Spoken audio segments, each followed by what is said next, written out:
Doctor Harika Surapaneni. నాతో పాటు ఈరోజు డాక్టర్ లావణ్య ఉన్నారు. We both are consultants in doctor Harika ENT care hospitals. So ఈరోజు మనకి కామన్ గా వచ్చే క్వశ్చన్స్ లైక్ ఇప్పుడు జాగ్రత్త చేసిన వీడియోస్ లో దాని కింద వచ్చే కామెంట్స్ గురించి డిస్కస్ చేద్దాం. యా లావణ్య. సో వీళ్ళు అడుగుతున్నారు, నాకు తలనొప్పి 24 hours ఉంటుంది, దానికి పరిష్కారం చెప్పండి. సో అయితే మనం లాస్ట్ టైం చేసిన వీడియోలో సో హెడేక్ కి కారణాలు ఏంటి ఇవన్నీ అసలు డిస్కస్ చేసాం. సో ఈయన ఏమంటున్నారు అంటే 24 hours హెడేక్ ఉంటుంది, దాన్ని ఎలా డీల్ చేయాలి అని అడుగుతున్నారు. సో ఫస్ట్ థింగ్ ఏంటి అంటే మనకు అది హెడేక్ ఎందువల్ల వస్తుంది అని చూసుకోవాలి.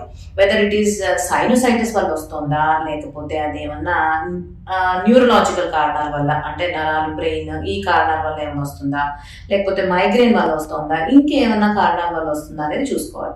యూజువలీ ఈ సీజన్ లో మనకి సైనోసైటిస్ కామన్ గా ఎఫెక్ట్ అయ్యే ఛాన్స్ ఉంటుంది. బికాస్ మనకి ఇది చలికాలంలో ఈ చల్లదనం వల్ల దీనివల్ల ఎప్పుడైతే కోల్డ్ ఎక్స్పోజర్ అవుతుందో జలుబు రావడం, జలుబు నుంచి అది క్రానిక్ గా సైనస్ కింద మారటం, సైనసైటిస్ కింద మారటం ఇది జరిగే అవకాశం ఉంటుంది. సో యూజువల్లీ సైనసైటిస్ ఎవరికైతే ఉంటుందో వీళ్ళల్లో ఎర్లీ మార్నింగ్ పొద్దున లేవగానే తలనొప్పి ఎక్కువ ఉండటం జరుగుతూ ఉంటుంది. యాజ్ డే ప్రోగ్రెస్ అయ్యే కొద్దీ ఈ తలనొప్పి అనేది కొంచెం కొంచెం రెడ్యూస్ అయ్యే అవకాశం ఉంటుంది.